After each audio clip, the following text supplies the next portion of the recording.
राधे राधे दोस्तों।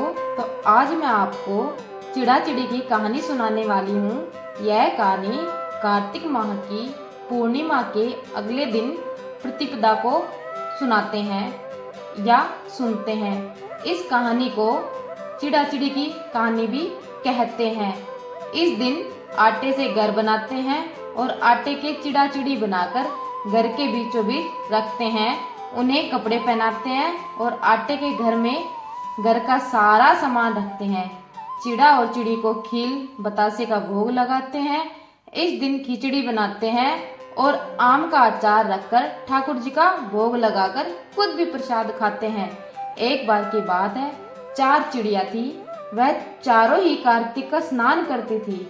पड़वा यानी प्रतिपदा के दिन उन्होंने सोचा कि खिचड़ी बनाते हैं। सभी ने मिलकर घी, चावल और दाल का जुगाड़ किया और खिचड़ी बनाई। सबने सोचा कि पहले नहाकर आते हैं फिर खिचड़ी खाएंगे। पहले एक चिड़िया नहाकर आ गई, बाकी नहीं आई। उसे बहुत ज्यादा भूख लगी थी तो उसने खिचड़ी की भाप खा ली। दूसरी चिड़िया आई तो उसने भी खिचड़ी का पानी पी लिया। तीसरी ने खिचड़ी खा ली और चौथी ने खिचड़ी की खुरचन खा ली।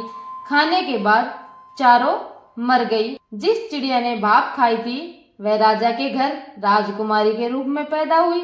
जिस चिड़िया ने खिचड़ी का पानी पिया था वह कुमार के घर पैदा हुई। जिसने खिचड़ी खाई वह ब्राह्मण के घर जन्म लेती है और जिसने खुरचन खाई वह हथनी के रूप में जन्म लेती है। कुमार की लड़की राजा के यहाँ दासी बन गई। ब्राह्मण की लड़की राजकुमारी की सहेली बनी। हथनी भी राजा के यहाँ आ गई। राजकुमारी बनी चिड़िया को पिछले जन्म की सारी बातें याद थी। राजकुमारी के विवाह तो उसने राजा से कहा कि मैं अपने साथ इस दासी और सहेली को भी ससुराल ले जाना चाहती हूँ। तो राजा ने कहा ठीक है, ले जाना।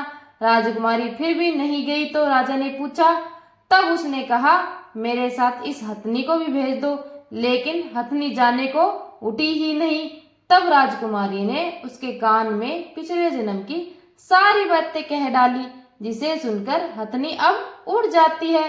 राजा यह देखता रह गया।